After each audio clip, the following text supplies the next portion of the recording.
Hello, everyone. Welcome to the Bible Media School podcast. On today's episode, we continue with part 3 of the African Church History series.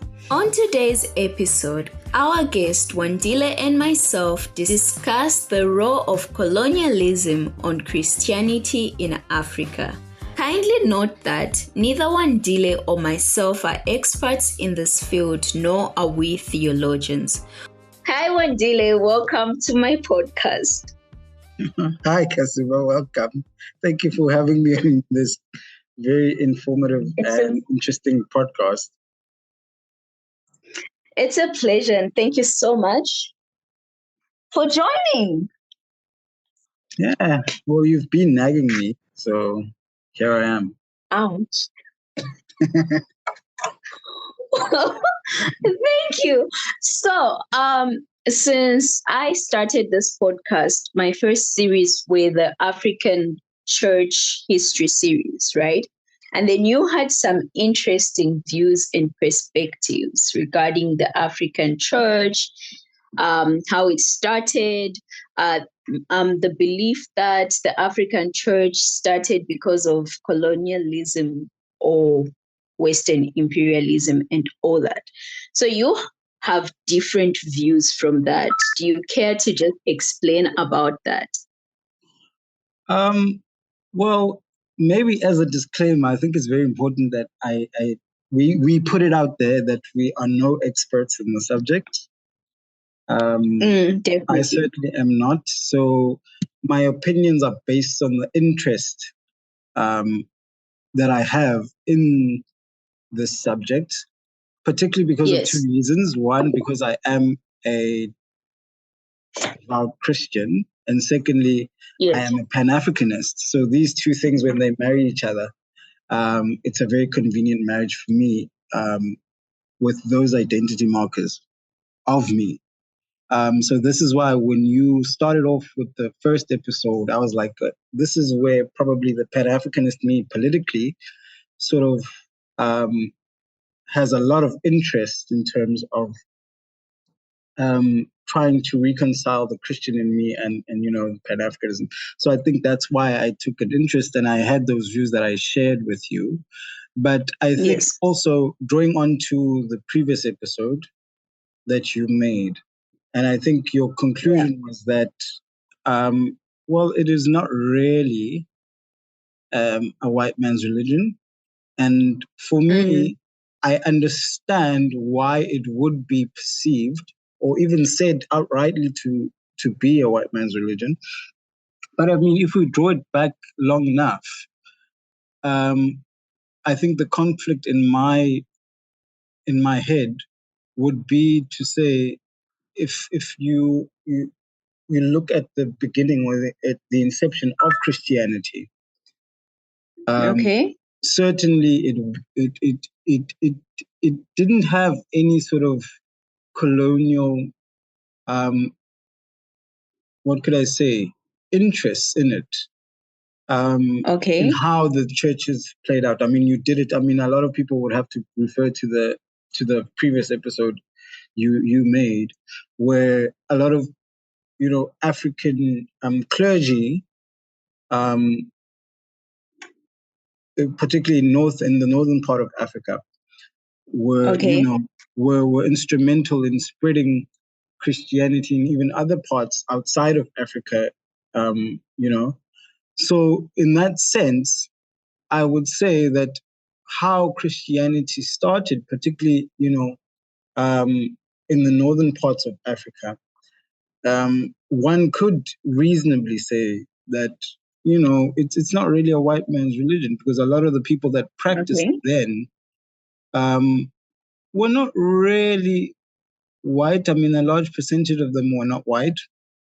But also looking at the fact that, and I think I'm drawing to an offline conversation you and I had, drawing on the fact that Christianity can be argued from a layman's perspective, on what I understand, that in itself was birthed through the conditions of colonialism. Because remember, Judea was an an area which was Roman colonized Empire. by the Romans. Yes. Yes. So, and I mean, I had when I told one of my colleagues here at work that I'm actually going to be featured in this episode, one of the discussions we had with her this morning was that the thing about what makes it so interesting is that if you look at it from a political point of view, you know, let's put aside the spiritual implications of why Jesus died on the cross, right? And we're looking at it from a political point of view to say that Jesus, the son of Joseph, was put on the cross because he had claimed, well, it was claimed that he had called himself the King of the Jews, right? Yes. Meanwhile, there was Yes. an installed king, which was installed and protected by the imperial government of the time, which were the Romans. So I think his biggest sin, for lack of a better word, and excuse the pun, his biggest sin was that he claimed that he was the king of the Jews. Meanwhile, the Roman Empire had installed or had an existing recognized Jewish king, right? That's strictly at a political level. And this is why he was hung on the cross, and also the significance of, the crucifixion on the cross being how the Romans crucified people or punished people, right? So from that perspective alone, you could say that Jesus and how Christianity was birthed through colonial conditions, because his crime was going against was going against the order of how the colonial powers at that time wanted things to be, right? But obviously, But obviously, from a spiritual point of view, we'd say that we know the spiritual significance of Jesus dying on the cross and what it means to Christians, and so forth. So, in that sense, that poses a very interesting question in my mind to say, well, it was already bound to be or to have colonial influences because of the conditions under which it was born as a religion. Yeah. Right? Yes. So, yeah. So then, wouldn't we then argue also then that even though Judea, right, was under the Roman Empire, Christianity wasn't necessarily started by the Romans, right? So even the birth of Christ, he was born under the Roman Empire, but he wasn't Roman himself. Yeah. Like you stated, he was the king of the Jews and he was Jewish, right? He's of Jewish origin. Yeah. And the very first Christians now, because it's the Apostle Paul at Antioch, right? And another apostle who were called Christians. So if we look at them in that regard, we'll see that a lot of them were Jewish. So the Romans started coming in after Paul's, what do you say, evangelism out of Judea, right? Because he was the main character when it comes to evangelizing out of their hometown and everything. So he started evangelizing to other churches, to other places out of Judea. And then now, I think it's in the first episode when we talk about Apollos, who was from Alexandria in Egypt. Yes. Who worked with Apostle Paul for a while there. And most people believed he was brought up in the ways of God in Alexandria, his hometown, or the Bible states that. So then, wouldn't we then also argue like, okay, it wasn't necessarily like Christianity was brought about because of colonialism, because it came about by non-colonial people, if you get what I mean? Absolutely. I mean, I would agree with that, because I think the purpose of it, I mean, the whole point of missionary work and evangelizing was to spread it as far as you can, particularly because you believed in the truth that you presented to whoever you're evangelizing. So in that sense, and I think the example of Apollos is a very good one,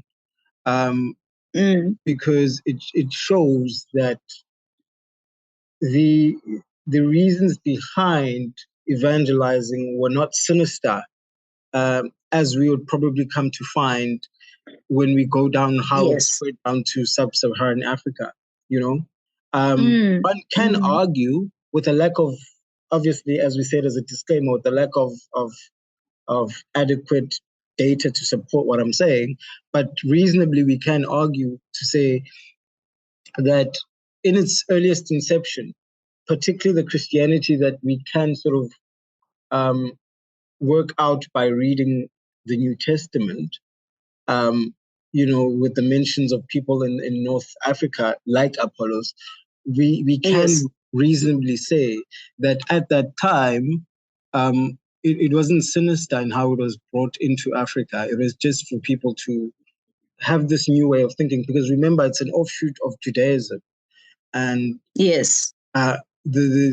original Christians in the first century were aware that they are now shifting theologically from the Orthodox Judaism, but they still regarded themselves as just an add-on, if you will, of Judaism. So there was this new way of thinking with the Christians to saying, yes, we still uphold certain Jewish laws and practices, but in a sense, Jesus, him being a sort of Jew culturally, taught us this new way of thinking. And this is why in the first, second, and third centuries, you get groups like the agnostics, right? Who are sort of in the middle ground of viewing both Judaism and Christianity in a different way. So for that, I would agree with what you're saying because of that.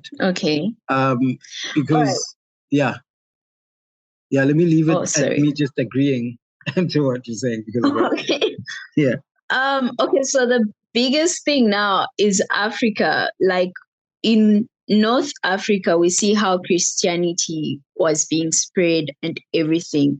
And even though most of the Northern African regions were also under the Roman Empire. And therefore, the Christianity as it began in North Africa or the rest of Africa was very much under the influence of the Romans. So, now let me put it this way. Now, when we come to south of the Sahara, right, there's very much Portuguese interests in there. So even though we don't see yet like colonialism starting, but then there's very much Portuguese interest, and then which also leads to the slave trade. So there now, what are your views on that and how it affects our views on the fact that Christianity is a white man's religion or also brought about by colonialism? Well, look, and I do stand to be corrected on this. There was a time in European history, right? And I do say that I stand to be corrected. There was a time in European history where a large part of Europe was Catholic, right? Yes. Huge chunk of those who were the parts of Europe that were Christianized were Catholic, particularly during the time when the Portuguese were on these expeditions of discovery, in inverted commas, where they wanted to discover certain parts of the world, and then they found themselves circling on the seas close to Africa, and then and then when the Portuguese government started seeing that people can be evangelized, they started sponsoring these expeditions or these missionary works into Africa. Now there's a number of things that I think, would influence one to say that it is a white man's religion. Because remember, as it came into sub-Saharan Africa, it came with people that Yes. looked white. Yeah. So it wasn't something that was theirs. I mean, by theirs, I mean the Africans that the Portuguese found there. So it is easy to say that it's their thing, because they came with it. And a lot of Portugal was Catholicized. Yeah. And then you had later on, because I think the expeditions sort of started around the 15th century, 15th, 16th century, because that's 15th, when, 16th, from the 14th yeah, century, from the 14th, 15th, because late that was the 14th time, century. for instance, you look at, it was the medieval period in European history. And then you had in the 15th century where you had a lot of religious thought coming into Europe, because a lot of, like I said, a lot of Europe at that time was Catholic. And this is why in the 15th centuries, you had people like your Martin Luther's with the Reformation, where people started questioning certain practices and doctrines of Catholicism, right? And a lot remember, these things happened parallel, where you had people on expeditions on missionary work coming into sub-Saharan Africa, and they had the struggle of having to convince the Africans that, look, this is God. You guys didn't know who God was, and God is represented through us, because God has given us this mission to come and sort of convert you. And therefore, how it was received, it would have been saying, because it is presented by people who don't look like us, and this is from the African perspective, surely it's their religion, because we've never heard of this thing before. Because remember, the Africans, particularly the sub-Saharan Africa, who have no sort of ties to the earliest forms of Christianity, do not know how the religion, or did not know how the religion had evolved and developed. So obviously it was easy for, even when it came to colonial Africa, particularly you would say, by the end of the 17th century up until the middle of the 20th century, where now there was these colonial projects, right? And obviously the colonial powers used Christianity, because we're talking about Christianity in particular. They use Christianity as a tool to sort of aid with their colonial projects and interests.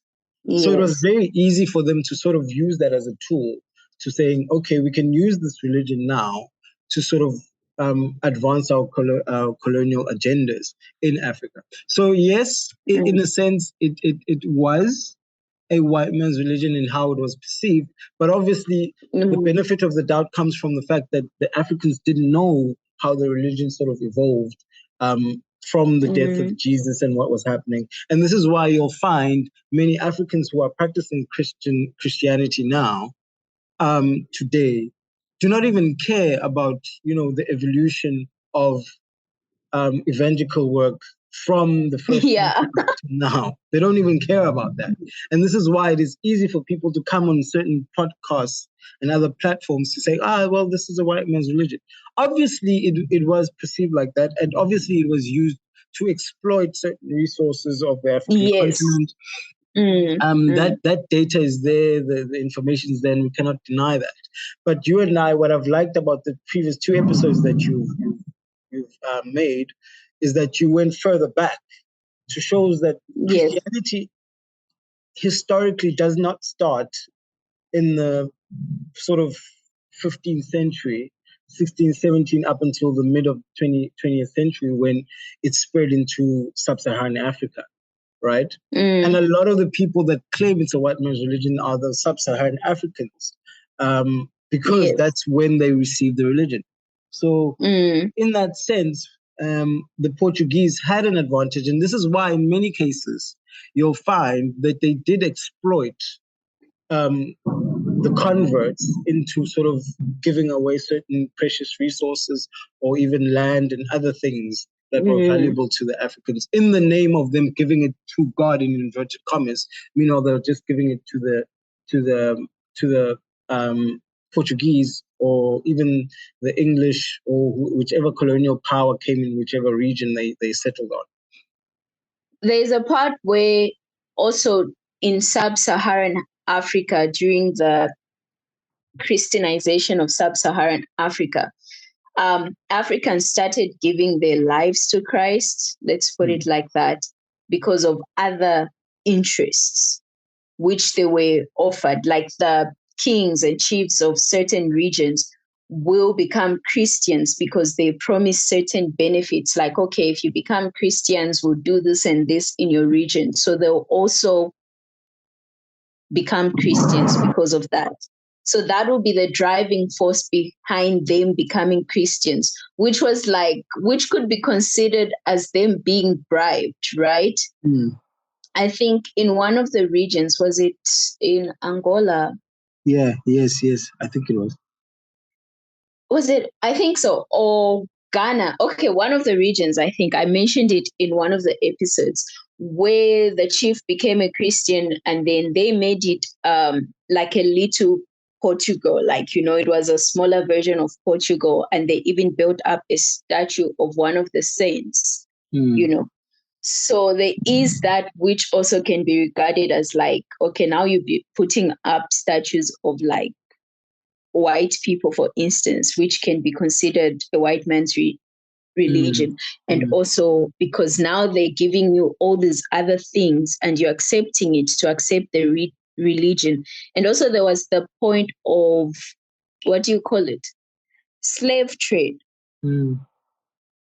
Yeah. So there's that influence as well, which Christianity was used in slave trade and also later on colonialism. Yeah, no, but absolutely. And why I found that interesting when you mentioned it on the previous episode was because having sort of read up on European history, because remember, one of my majors was English language and literature. And when you study literature in a bit more detail, there are a lot of influences, right? If you look at the history of the English language, there are a lot of religious influences in the literature, in English literature. And one of the things when you try to search the history of English literature is how you start finding that the same sort of template applied. Like when you speak about the African chiefs converting to Christianity because there were certain benefits that were promised to them, the same happened in Europe, right? You get what is called the feudal system, where you had people who sort of converted to Christianity, and especially if the monarch, if the monarch of that particular European country converts, what would happen is that you would have a lot of nepotism coming in terms of resource allocation. Why you had this system where you had the king or the monarch or the queen, and then you had the clergymen. Sort of, if you look at the social hierarchy, right? So you had the aristocrats at the top, where you had the monarch, and the officers, which is the aristocrats, and then next on the ladder would be the clergymen, right? And certain clergymen were given certain land rights, they were given certain privileges, they were given certain resources, because they now were part of this clique, if you will, of the people that were of a higher divine status than the rest of the people. Because remember, mostly in Europe, how it worked was that you had people who thought that the monarch was divinely ordained. So it was an instruction from God to saying that you are sitting on the throne because you are part of the bloodline that was ordained by God.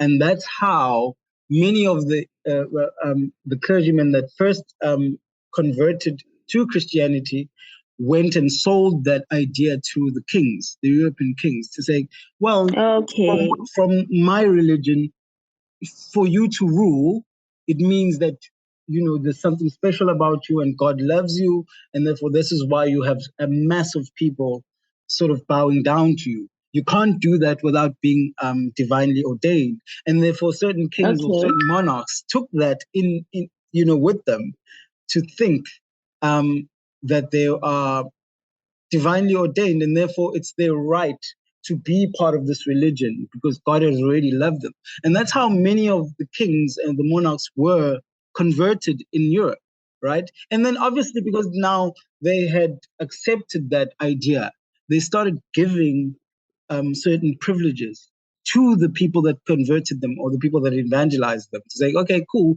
you've given me this new way of God, and you've showed me how special I am, and God has always loved me, and therefore here's a piece of land, for example. You know what I mean?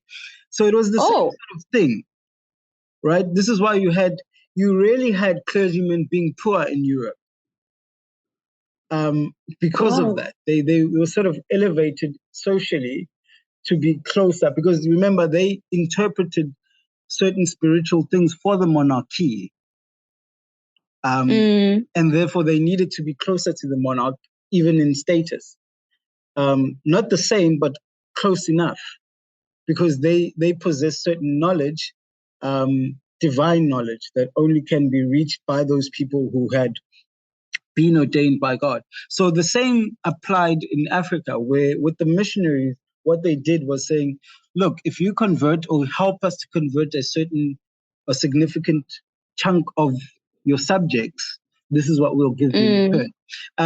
And a lot of those things, if you bring in the slave trade, because how that links with the slave trade is that you had people to say, we won't take these people away because they had transgressed certain rules. Because remember, the colonial powers that came in had certain rules that they put in sub-Saharan Africa once they colonized them. And yeah. when the slave trade was happening, one of the conditions to say that we won't take your kids to be slaves, or we'll free you, is that if you convert, right? Oh, And in many, wow. yeah, Okay. and in some instances, they would go to the local chiefs and saying, if you convince so many people to convert, we will not enslave them, or we will sort of relax the conditions of their slavery, um, Mm, in exchange for their conversion. So, and this is why it's so easy for us Africans to say it's a white man's religion, because obviously mm, of the connotations of how it was received in Africa, because there's a lot of pain that came with people converting. Some people didn't convert because they truly believed, but they converted because it was a matter of survival, right? mm, And they evangelized yeah. people in some instances, in where they didn't even understand the religion, but they did sort of convince other people to follow the religion because it meant freedom for them in some instances, right? And Yes. we see that with the transatlantic slave trade, when they get to America, for example, where you get certain slaves were told, and they were baptized, and then they were sort of evangelized, and they became converts, and many of them were promised freedom, on Mm, condition that they go out and sort of spread the gospel. So there was a lot of that happened. The Portuguese being one of the first sort of group of people to come and spread the gospel in sub-Saharan Africa, in my opinion, are very much guilty of those practices. Um, mm, and so it's very, very interesting, and this is why I wanted to draw sort of the parallels between how it happened in Europe and how it happened in Africa. It's almost similar in a sense, but the key, yeah. as you've mentioned, is to them to get the chiefs or the monarchs first, because Mm, once you get those people and you give them certain conditions, then it's easier to um, to convince them to convert people. And a lot of what happens, and this is one of the things, of the thoughts that I had when I was reading up on these things, is that I would think that a lot of these um, colonial missionaries did not essentially believe in what they were preaching anymore, right? They just knew the benefits of them sort of pushing the gospel or their agenda, because now it was linked to the colonial agenda that they were pushing in sub-Saharan Africa. And that's why it was quite easy for Africans to say, but you guys are telling us to do this according to the scriptures, but you guys are not doing it, right? Yeah. One, because they were away from their homelands, so they didn't have the eyes of the officials from the countries in which they were, so they can do however they like. But they still sort of presented themselves as Christians. So that also is very interesting. Yeah. I think the European perspective or the European history you brought in, I find very interesting. I did not know about that, right? So I want to talk about now the role of language in Christianity being perceived as a white man's religion. Okay, not just language, culture, tradition, and language. What was the role? What has been the role of language and culture when it comes to Christianity being perceived as a white man's religion in Africa? Well, if you look at the majority of African spiritual practices, right? We've always had a supreme being. Yes. We've always had a supreme being, and then we had intermediaries between the supreme being and people, us. Right? So there was always that order that you have the supreme being who doesn't really interfere into the day-to-day happenings of the world, but you have these intermediaries, in many cases, people that have lived before, which are our ancestors, sort of being the intermediary between us and the supreme being. And then those people would relay certain so they would relay certain messages to the people as reported from the supreme being. And an interesting thing why I want to bring that up is because if you look at myself as a Zulu speaker, right? Yeah. God, in how we perceive Jehovah to be, right? So now I'm going to try to draw equivalence and parallels. God is how we know Jehovah to be, right? So the one supreme God would be the equivalent of Umvelingang, right? Okay. But nowhere in the translation of the Bible, when it's translated from whatever language to isiZulu, would you find the word Umvelingang, right? To refer to God. Okay. So as I was saying, is that, you had Umvelingang as like the supreme God. And then, but now you have Nkulunkulu, right?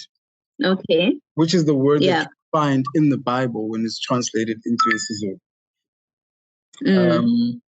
And how that came about was that because Nguni people or Zulu people had already had Mvelimnang as the supreme God, which you would equate to be Jehovah. Unkulunkulu was what is called Umkhulu Omkhulu, meaning the greater one or the great great ancestor, right? Who was the intermediary between Umvelingange and humans. Okay. Because they are the first ancestors, so they obviously were closer to the great God, right? Okay. So we refer to the people that know God because they are closer to them as Umkhulu Omkhulu, or the great grand ancestors. But when the missionaries came in the tip of Africa, they heard Zulu people referring to Umkhulu Omkhulu, and then they thought, because they didn't really call on Umvelingange directly, right? Remember, because Umkhulu Omkhulu was the intermediary. So then they started thinking that Umkhulu Omkhulu is the supreme God, right? And this is why, because they couldn't translate or pronounce Umkhulu Omkhulu, they called it Unkulunkulu. And then obviously when they're translating it, they wrote that down to be the name of the supreme God. And this is why it has been accepted ever since. To saying, okay, fine, now we'll just call God Nkulunkulu. But the etymology of it comes from a mistranslation or a misunderstanding. But now it is accepted that, okay, we'll just leave it as is and call Nkulunkulu the supreme God. So what then happened then is that you had some people who were skeptical, right, in converting because of that language clash or misunderstanding or this mistranslation. How so? Because they knew that according to the divine hierarchy, if you're calling on Nkulunkulu, you're not calling on God directly. But how can you say that you have this sort of monotheistic approach to understanding whatever's happening in the world, because there's only one God? But when you call on the God that we're telling you is not the God, you're calling him by the great ancestor. So a lot of people were like, nah, this thing doesn't work, until obviously people started gradually accepting. I mean, with the intensification of the project of translating the Bible, people started gradually just sort of letting it go, to saying, okay, fine, Nkulunkulu is going to be God, and we're keeping it that way. And then more people started converting and accepting it. So when it came to later generations who had already converted, they didn't pay much attention to that mistranslation anyway.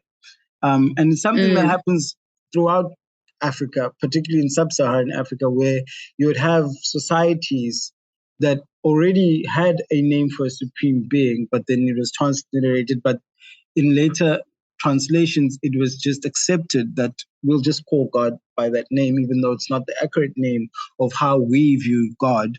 And this is why some people resisted, like I said, because they're saying, if you're calling your God by or misnaming your God by a misnomer, it means that it's not our God.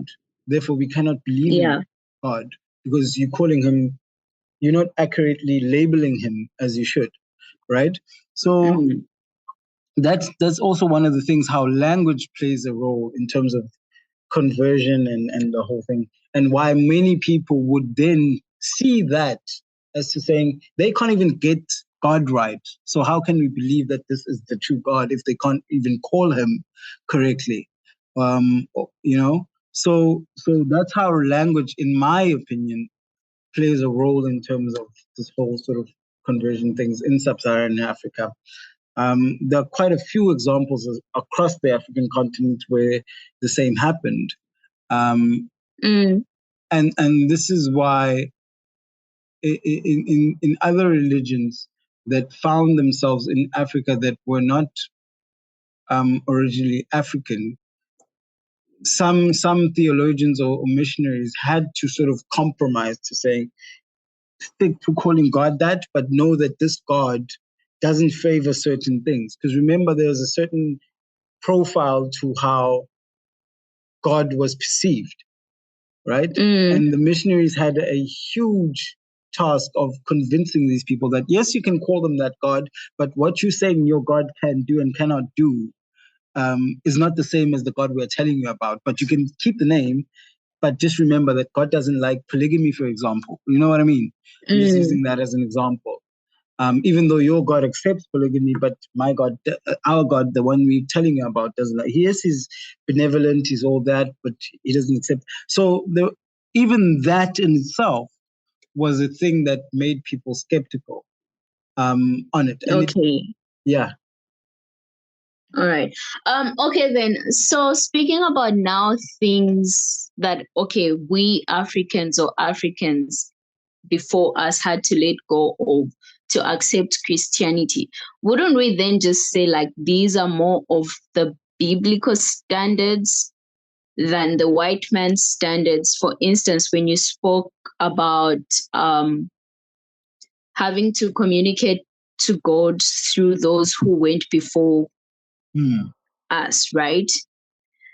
And then the Bible now comes and tells us in the book of Hebrews, for instance, that Jesus Christ is the mediator between man and God. Do we still need to communicate? So I think also if you were to interpret that book of Hebrews, in my opinion, it would mean that we need to understand that all those that lived before us still live with us and within us, because Jesus lived before we did, right? There are records that he existed. He lived before he did. And even if you take back his lineage, Abraham and all the ancestors of Jesus lived before we did. But they are still alive spiritually. So from that sense, you could argue and say that in order for us to understand God as we know him today as Christians, the intermediaries through which we understand him are people that came before us, whether they are directly related to us or not, but in a sense, because they now live in us, therefore that's the true way of understanding God. Because it makes sense, right, to say that, well, Jesus is no longer in the flesh, right? But he's alive, and we can feel him in many instances when we are worshiping God, but he's no longer in the flesh, but he lives within us, and we know how to get through God through Jesus, right? Which is an amazing thing if you look at it from a spiritual point of view, because we can still sort of get to God through Jesus. But where is this Jesus we're talking about if he's not within us, right?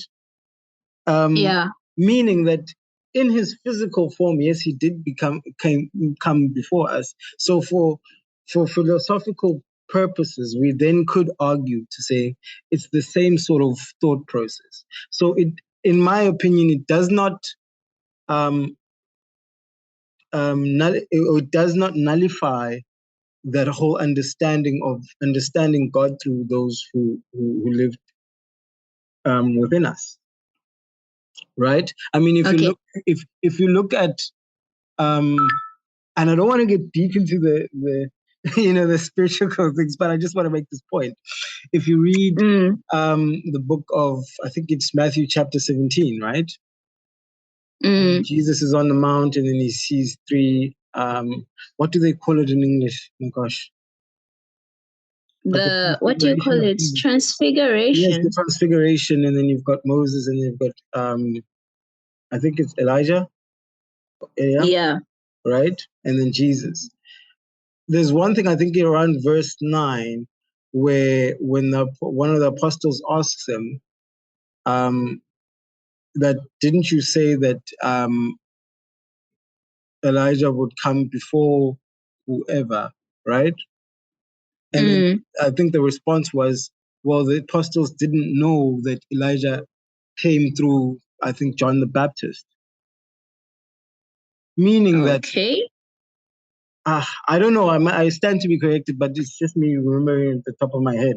But meaning that John had resurrected, or Elia or Elijah, I think it's Elia, had resurrected through John, because at that time he was not alive, right? But here they are on the mount, they're seeing him, he's there. And then the response was that, well, he's still here, but he's no longer in the flesh, but he's manifested himself through John, right? Which is the same sort of thinking that you have these people sort of living in these beings that are alive on earth, but they manifest themselves through these living beings.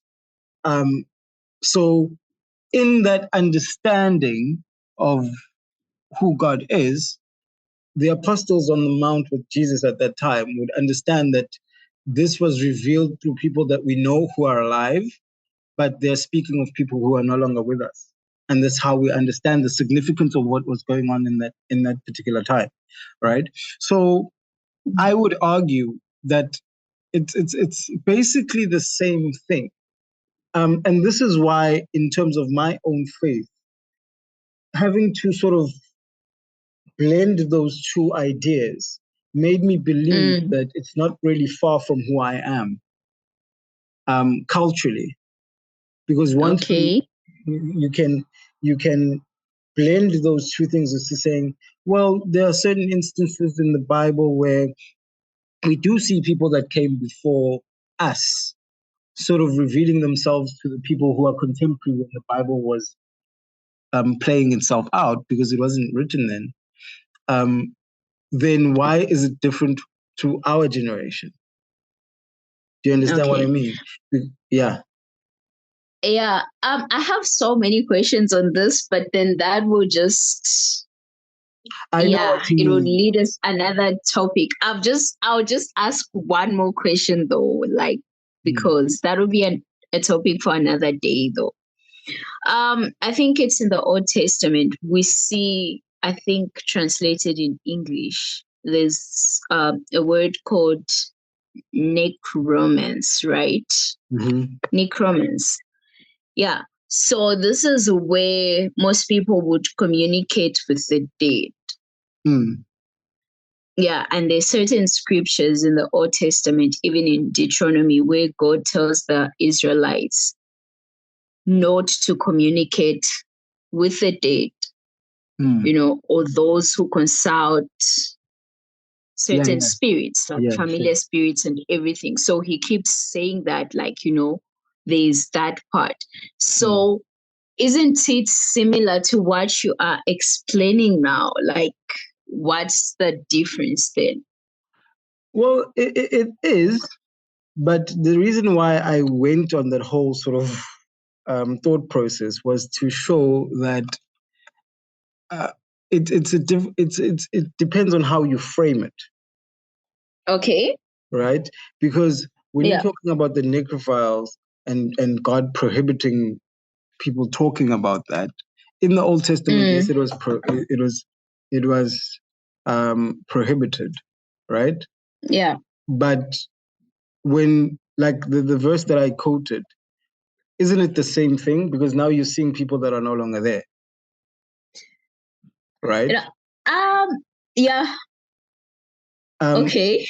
Yeah, that's what I'm saying. It's the same thing, and it depends on how you frame it. Because the idea is that those two people that were Jesus on the Mount on the Transfiguration, were no longer alive.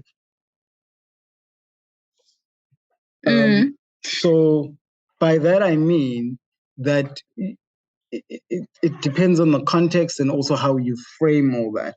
Because I think a lot of how we argue against that practice is based on what we want to achieve from it or by it.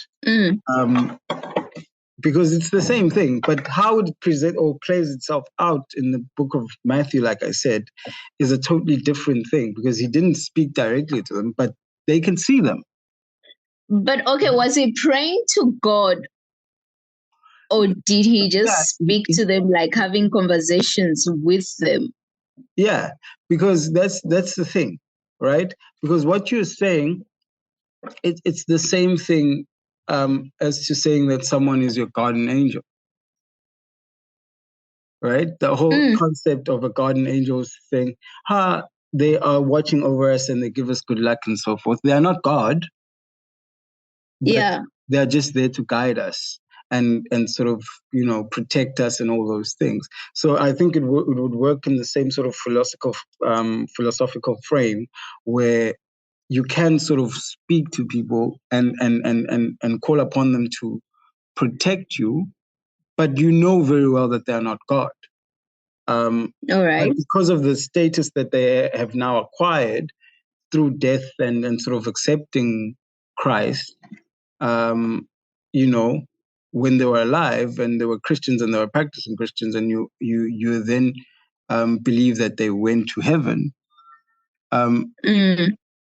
you believe that their spirit lives on, right? Which is sort of like the same thing, where you would sort of like, my relative who was a devout Christian who did all the things, I believe that they gone to heaven, and therefore whenever I sort of think of them or call on them, they are protecting me or watching over me. Yeah. Right?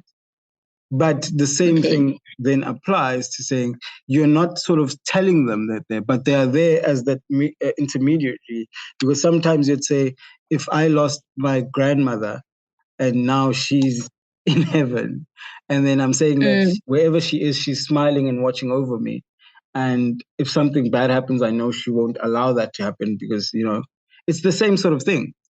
Because then I've not asked for God's protection directly, but I've acknowledged that there's someone closer to God that is there. Do you understand what I mean? So it's that sort of thinking. And this is why I'm saying, as an African, that sort of resonates with me. Because in any way, like I said earlier, do the people worship this intermediary? They don't. Yeah. The belief was that they are closer to God, and therefore, by proximity, the message gets close. I think to simplify it. Yeah. Okay. Because I've got more questions, but then you know what? We'll cover this topic under African spirituality. Yeah. Once I start that series, that's what I was we'll cover thinking, more about this under African spirituality. Oh, we talked about the role of language and culture, right? Yeah. And then most of the things you said were much of cultural practices, right? So is it possible now that being a Christian, biblically, there's certain things you have to give up? But then again, not as a white man's imposition on Black people or Africans, but rather a Bible instruction. Yeah. No, I get it. I'd have to sort of think of that one, because for me, you know why I'm thinking so deeply about this? I think the initial response would then venture into spirituality. So I'm trying to sort of move away from that and just answer it sort of succinctly. I think they are, even though I cannot draw any, I'm sure they are. I could say that. I cannot draw any specific examples. I'm sure they are. So it's one of those things that even in the inception of Christianity, then a lot of things had to change, both from a cultural and from a theological point of view, because there are certain views theologically that changed, right? Yeah. There are certain views that theologically they changed when Jesus was born and was alive and started preaching. That a lot of the elders were like, this young man is just, he's messing with something that we've been practicing and believing in for years, and why is he all of a sudden doing this now? So there's a lot. And obviously, even when it came to African Christianity, obviously it would follow the same route, right? Because remember, as we've been saying, it came from a base where it wasn't an original African thing, and therefore it had to disrupt certain practices and certain beliefs within the African system of beliefs. So it is the same thing. And this is why I often, if you've been seeing, I've always tried to sort of put two perspectives of the same thing throughout this episode, because a lot of the things that I find out when I read on these things is that there are certain perspectives in other parts of the world that are almost similar in how Christianity plays itself out in different parts of the world. This is why earlier on I spoke about the African chiefs and the European monarchs, and the same thing with Jesus coming to change certain things from a theological point of view, and the same could be applied to African Christianity, if I may put that as a term. Yeah.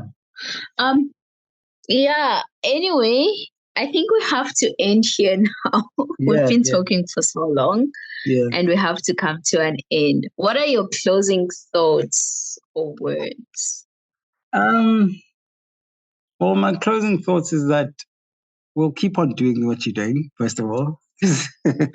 For nerds like me, it gives me a lot of pleasure just to listen. And as a Christian, I think I'm more grounded in my beliefs. Simply because when you speak and how you've sort of put these two things together with Africanness and Christianity, and how, we've come to, at least at the moment, you and I have come to the realization that it's not really a white man's religion because of what we've spoken about and what you've spoken about in the previous episode. So I'm thankful for that, in that sense. And I think I'm interested also in how you're going to tackle the African spirituality thing, when you try to reverse it against Christianity. But also, I think, on top of it all, my final remarks, because that was like the lead up to what I'm trying to say. My final remarks would be that, I think, if anything, we should understand that even though there's colonization that is attached to Christianity and the likes, but what is becoming clear to me is that it does not really disrupt the core of how we know God to be.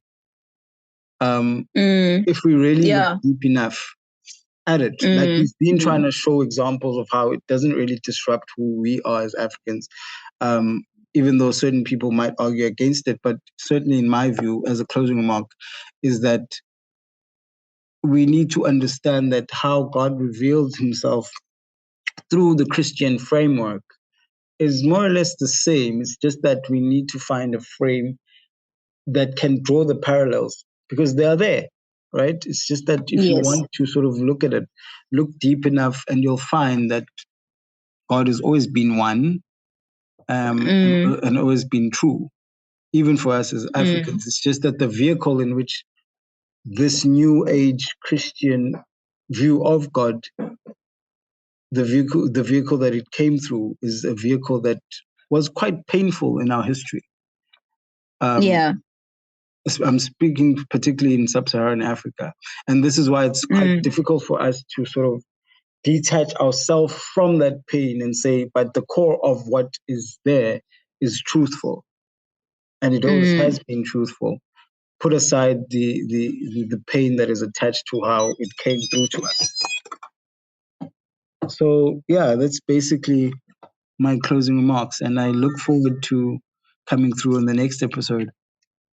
Well, not the next one, but the next time you invite me. Yes. Yeah. The next one is going to be, for everyone listening, the next series will be on what did we talk about? The evolution of the African church and money, right? Oh, yes.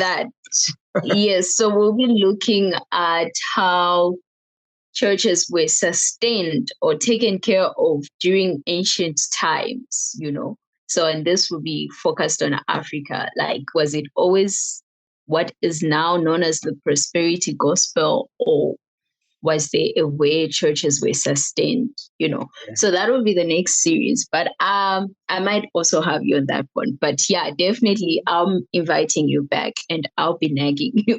All right. No, I'll be negligible, if there's such a word. All right. Thank you so much for coming. All right. No, it's been a pleasure. And as another added disclaimer, remember, we are not theologians nor historians. We're just nerds who are interested in the topic because we're Christians. And yeah.